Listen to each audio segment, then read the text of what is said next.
اور میں آپ کو مزے کے طور پہ ایک ایگزامپل کے طور پہ بات کرتا ہوں.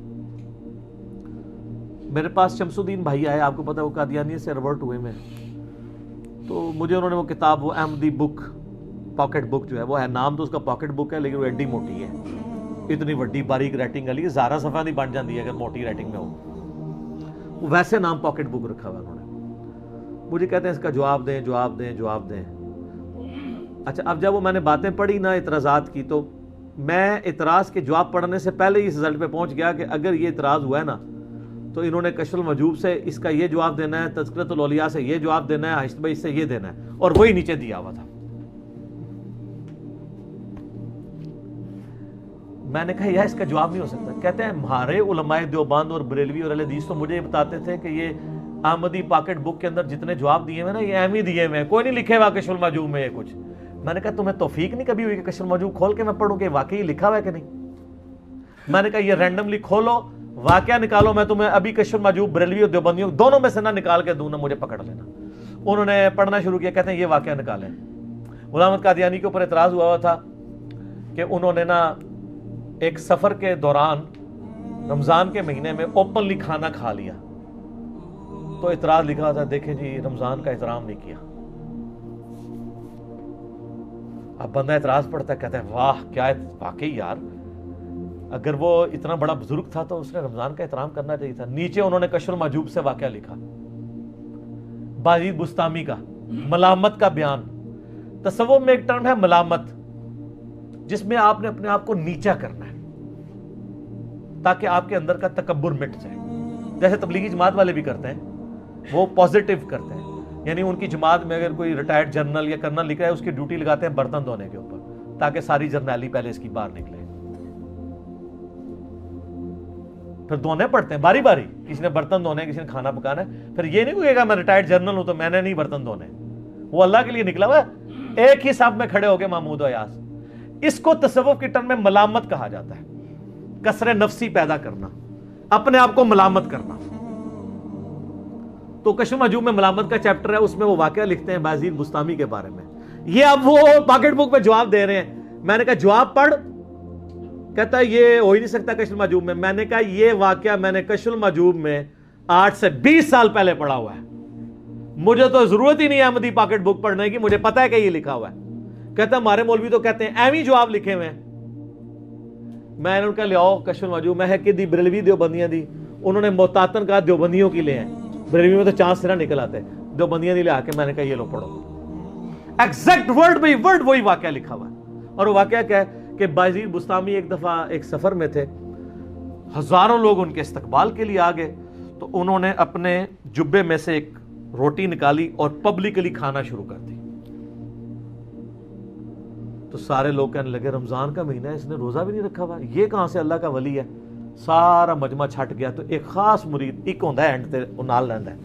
ہر کہانی ہر ہالی ووڈ دی اور بالی ووڈ دی فلم وچ ہیرو رہندا ہے نا اینڈ تک, یہ بھی ایک رہندا ہے کہ ایک خاص مرید تھا وہ ساتھ رہا. وہ کہتا ہے حضرت یہ کیا آپ نے کیا؟ تو انہوں نے کہا دیکھو میں نے شریعت کے ایک مسئلے پہ عمل کیا ہے تو ہزاروں لوگ مجھے چھوڑ کے چلے گئے. کہا حضرت شریعت کا کیسے مسئلہ؟ انہوں نے کہا بات یہ کہ میں تو مسافر ہوں اور مسافر پہ روزہ نہیں ہے, تو میں نے اگر اوپنلی کھانا کھا لیا ہے تو مسافر تو اوپنلی کھانا کھا سکتا ہے, تو میں نے شرعی طور پہ تو غلط کام نہیں کیا. قرآن میں ہے سورۃ البقرہ میں کہ مسافر ہو تو روزہ چھوڑ دو. بلکہ بخاری اور مسلم کی حدیث بھی انہوں نے لکھی, احمدی پاکٹ بک والوں نے پہلے حدیث لکھی کہ بخاری اور مسلم میں حدیث ہے کہ سفر میں روزہ رکھنا کوئی نیکی کا کام نہیں ہے. تو انہوں نے کہا جب وہ نیکی کا کام ہی نہیں ہے تو ہمارے حضرت صاحب کیوں کرتے ہیں؟ پھر انہوں نے آگے بخاری مسلم کی حدیث لکھی کہ ایک شخص تھا جس نے سفر حج میں روزہ رکھا تھا اور کتنے لوگ اس کے سر پہ سائبان کیے ہوئے کھڑے تھے. آپ نے فرمایا اس کو کیا ہوا ہے؟ تو لوگوں نے کہا اس نے منت مانی تھی کہ راستے میں میں سفر میں روزہ رکھوں گا. تو نبی علیہ السلام نے فرمایا بھائی ایک بندے نے روزہ رکھ کے اتنے بندے نے مصیبت ہی پایا ہے. آپ فرمایا سفر پہ روزہ رکھنا کوئی نیکی کا کام نہیں ہے جہاں اتنے لوگوں کو مصیبت ڈالنی, یعنی کوئی ایکسٹرا آرڈنری نیکی نہیں, کوئی رکھنا چاہے تو جائز ہے, وہی بخاری مسلم میں حدیث ہے. لیکن کوئی یہ آپ کہہ دیں نا کوئی ایکسٹرا آرڈنری نیکی نہیں ہے کہ کسی نے ضرور جو ہے وہ 30 مار خان بننا ہے. تو بازید بستامی کہتے ہیں کہ دیکھو میں نے شریعت کے ایک مسئلے پہ عمل کیا ہے, لوگ مجھے چھوڑ گئے. تو اس سے علی بن عثمان اجویری رزلٹ نکالتے ہیں کہ صوفیاء جو ہیں وہ بظاہر خلاف شرع کام کرتے تھے تاکہ لوگ ان سے دور ہوں اور ان کا نفس مرے، حقیقتاً وہ خلاف شرع نہیں ہوتا تھا۔ یہ بات بالکل ٹھیک ہے کہ بظاہر وہ خلاف شرع تھا لیکن حقیقتاً نہیں تھا، کیونکہ وہ مسافر تھے۔ تو یہ انہوں نے دلیل بنائی غلام احمد قادیانی کے اس کے اوپر۔ میں کہا ہاں سناؤ جی، ثابت ہوا ہے کہ نہیں؟ تو میں نے اس پوری کتاب کو پڑھا تو میں نے کہا جی اس میں ایک ٹاپک ہے جس کو میں اسٹرانگلی کنڈیم کر سکتا ہوں، وہ حضرت حسین ابن علی کی جو اس نے گستاخیاں کی ہیں، اگرچہ اس نے شیعہ کے بکس میں آ کے کی ہیں، لیکن یہ تو نہیں میرا عیسائیوں سے بکس ہے تو میں حضرت عیسیٰ کو گالیاں دینا شروع کر دوں، تمہارا عیسیٰ یہ، تمہارا عیسیٰ یہ۔ اب جب پوچھیں گے نا وہ تعویل کریں گے، وہ کہیں گے مراد یہ کہ جس حسین کو یہ مانتے ہیں ہمارا حسین تو اور ہے، حسین تو ایک ہی ہے۔ اگر میں کہوں کہ اے عیسائیو تمہارا خدا یہ اتنی گندی گالیاں نکالوں تو کیا عیسائی اللہ کو نہیں مانتے؟ تو میں اللہ کو تو برا نہیں کہوں گا نا، یہ طریقہ تو نہیں ہے۔ تو وہ اس کی تعویل باطل یہ کرتے ہیں کہ وہ جو کہا تمہارا حسین، اس سے مراد حسین ابن علی نہیں تھا، وہ جس کو نصیریہ مانتے تھے، جس کو رافضی مانتے تھے، او بھائی نصیریہ رافضی اسی حسین کو مانتے ہیں جس کو آپ مانتے ہیں، وہ صرف اس کو غلوب کرتے ہیں، ہم غلوب نہیں کرتے، لیکن حسین کو تو آپ برا نہیں کہہ سکتے۔ کل تو آپ حضرت عیسیٰ علیہ السلام کو بھی کہیں گے ہم اس عیسیٰ کو کہتے ہیں جس کو عیسائی مانتے ہیں، اور عیسائی اسی عیسیٰ کو مانتے ہیں جس کو ہم مانتے ہیں، وہ غلوب کرتے ہیں۔ آپ یہ اس طریقے سے توہین تو نہیں کر سکتے۔ تو یہ ان تصوف کی کتابوں کو سپورٹ، پھر قادیانیت کی سپورٹ میں یہ کتابیں جا رہی ہیں۔ خدا کے لیے ان کتابوں کو ضرورت نہیں ہے۔ اور پھر ان واقعات کو جو ہے وہ مجھ سے پہلے کس نے ہائی لائٹ کیا ہے، اسی پہ میں کنکلوڈ کرتا ہوں، بقیہ کے سوالات انشاءاللہ اگلی دفعہ کریں گے۔ مجھے بتائیں مجھ سے پہلے کس نے ان واقعات کو کنکلوڈ کر کے ہنگامہ کھڑا کیا ہے علمی طور پہ؟ اگر یہ کہتے ہیں نہیں ہمارے بزرگ تو شروع سے ان واقعات کو غلط سمجھتے ہیں، تو مجھے بتائیں ان واقعات کو غلط کہہ کے کن کن کتابوں کے اندر آپ کے بزرگوں نے لکھا ہے کہ چشتی رسول اللہ، اشرفی رسول اللہ یہ سارے کفریات ہیں؟ وہ ذرا کتاب پیش کریں، لیکن اپنی والی پیش کرنی ہے۔ بریلویوں کا اشرفی رسول اللہ کو غلط کرنا ہے ہم نہیں مانیں گے، دیوبندیوں کا کہنا مانیں گے، اور دیوبندیوں کا چشتی رسول اللہ کو غلط کہنا نہیں مانیں گے، بریلویوں کا کہنے کو مانیں گے، جن کا اپنا ہے نا، ہر بندے کو اپنا ابا عزیز ہے نا۔ تو کسی نے نہیں کیا تھا، تو آپ کس نے کہتے ہیں ہم نے لانے برات کیا ہوا ہے؟ تو یا پھر مانیں کہ ہاں جی انجینئر صاحب کو اللہ نے ہمارا مجدد بنا کے بھیجا، یہ جوک کے طور پہ میں کہہ رہا ہوں، انہوں نے آ کے ہماری آنکھیں کھولی، ہمارے بزرگوں نے ہمیں دھوکے دیے ہوئے تھے، درمیانے بزرگوں نے، پرانے نہیں نا، پرانے نہیں ہیں۔ علی بن عثمان اجویری 465 ہجری میں فوت ہوئے ہیں، ان سے پہلے 450 سال کے بزرگ وہ ہمارے بزرگ ہیں۔ بایزید بستامی 297 ہجری میں فوت ہوئے ہیں، اور ایک روایت میں 261 ہجری میں۔ اسی زمانے میں امام مسلم بن حجاج القشیری جن کی کنیت ابو الحسین تھی وہ ہمارے بزرگ ہیں۔ آپ کے بزرگ کی کنیت ابو یزید تھی، وہ آپ کے بزرگ ہیں۔ کہتے ہیں وہ توہین کرتا، مجھے کوئی توہین نہیں، یزید نام بھی رکھیں، لیکن نام رکھ کے مجھے جواب دیں کہ یہ ہمارے بزرگ ہیں، ابو یزید مولانا فلاں بریلوی رحمت اللہ علیہ۔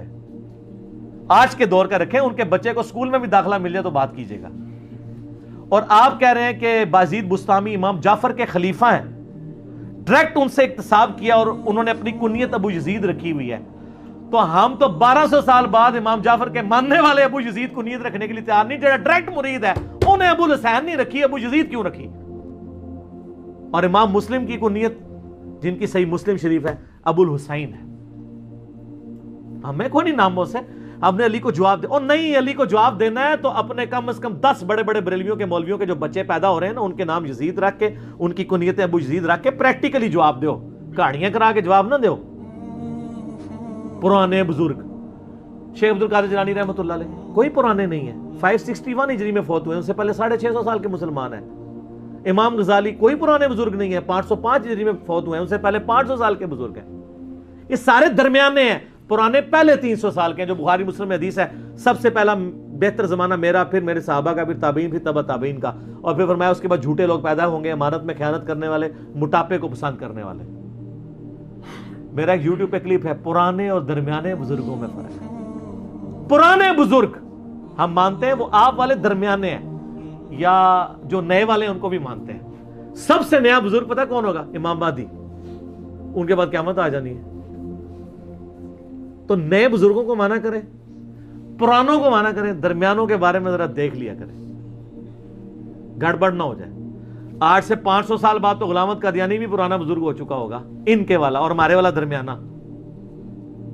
سب سے نئے بزرگ امام مہدی امت کے امام ہوں گے، اور پرانے بزرگ ابو بکر، عمر، عثمان و علی رضی اللہ عنہم اجمعین، تابعین، تبع تابعین، سید العقیدہ، محدثین وہ ہیں۔ تو کہاں سے کہاں بات نکل جاتی ہے، جو کہ میں فی البدی بات کر رہا ہوتا ہوں، تو میں پھر اینڈ پہ اسی بات پہ کنکلوڈ کروں گا۔ جس طرح میراتھن مرد و عورت کا اختلاط کے حق میں آپ طواف کعبہ کی مثال نہیں دے سکتے، یہ بہت بڑی بےغیرتی ہوگی، اور یہ اتنی بڑی بےغیرتی ہے کہ اس کو آپ بھی بےغیرتی مانیں گے اور انصاف کا خون مانیں گے۔ بالکل اسی طریقے سے بزرگوں کی گستاخانہ کتابوں کا دفاع یہ کرنا کہ قرآن و حدیث میں، قرآن میں تو نہیں چلے، حدیث کی بعض کتابوں میں جو ضعیف روایتیں ہیں ان کو بھی نہیں پھر چھاپنا چاہیے، یہ بالکل غلط ہے۔ زمین و آسمان کا فرق ہے۔ میں نے اتنے دلائل اللہ کے فضل سے پیش کر دیے کہ آندہ ان کو یہ بات کرتے ہوئے انشاءاللہ تعالی شرم آئے گی، اور مہربانی کیا کریں اور باتیں نکالیں، میں اور جواب دوں گا۔ میں آپ کو بتاؤں، مجھے ایک بہت بڑے ان کے بریلویوں کے مفتی نے فون کیا، پھر میری ان سے ملاقات بھی ہوئی۔ انہوں نے مجھے کہا جی پیر میر علی شاہ صاحب کے بارے میں آپ نے ایک بات کی ہے تو بڑی گستاخی ہو گئی ہے، یہ وہ۔ میں نے کہا جی پیر میر علی شاہ صاحب کی میں نے اتنی تعریف کی ہے اس کلپ کے اندر، چشتی رسول اللہ والے میں، کہ ان میں ٹالرنس تھی۔ وہ اہل حدیث جو ایک عالم تھے ثناء اللہ امرتسری، ان کو انہوں نے اپنے مسلح پہ کھڑا کیا تھا، جو ٹالرنس آپ کے اندر نہیں ہے۔ آپ تو اہل حدیث کی مسجد میں جا کے نماز نہیں پڑھتے ہو، انہوں نے اپنے مسلح پہ کھڑا کیا تھا۔ پھر پیر میر شاہ صاحب نے جو قادیانیت کے خلاف کام کیا، میں دل سے قدر کرتا ہوں۔ صرف ایک مسئلے میں میں نے ان سے اختلاف کیا کہ جو ان کی کتاب ہے تحقیق الحق فی کلمت الحق، جس میں انہوں نے چشتی رسول اللہ کے واقعے کو کوٹ کیا، اگرچہ انہوں نے غلامت قادیانی کو یہ جواب دیا تھا کہ اس واقعے کو دلیل نہ بنایا جائے اپنی نبوت کے لیے، لیکن انہوں نے اس واقعے کو فی نفسی غلط نہیں کہا۔ ان کا موقع پتہ کیا ہوتا ہے صوفیاء کا؟ وہ کہتے ہیں شتیہات ہیں، اگر کسی کی ولایت ثابت ہو اور وہ چشتی رسول اللہ پڑھوا لے تو وہ عند اللہ معذور تصور ہوگا، غلامت قادیانی اگر پڑھائے گا تو مجرم ہوگا۔ اب یہ سودا عوام میں تو نہیں بیٹھ سکتے، یہ لوگ کہیں گے یار یہ کیا ہے، بخاری مسلم میں حدیث ہے میری بیٹی فاطمہ بھی چوری کرے اس کے بھی ہاتھ کٹیں گے، غلامت قادیانی دلیل نہیں بنا سکتا چشتی رسول اللہ کو، تو آپ کے بزرگ کیسے بنا سکتے ہیں دلیل؟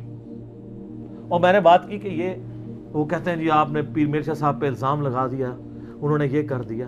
پوری بات پیش کریں، اور اس پوری کتاب میں نا وہ والی عبارت نہیں دکھا رہے، آگے پیچھے کی ساری باتیں دکھا رہے ہیں میرے خلاف جو کلپ چڑھایا ہوا ہے۔ مجھے لوگ کہہ رہے ہیں جواب دو، میں جواب کیا دوں یار، خود کھول کے پڑھ لیں۔ اللہ تعالیٰ سے دعا ہے جو حق بات میں نے کہی اللہ تعالیٰ ہمارے دلوں میں راسخ فرمائے، اگر جذبات میں میرے منہ سے غلط بات نکل گئی اللہ تعالیٰ ہمارے دلوں سے معاف کر دے۔ سبحانک اللہم و بحمدک، اشہد ان لا الہ الا انت، استغفرک و اتوب الیک، وما علینا الا البلاغ المبین۔ جزاکم اللہ خیرا۔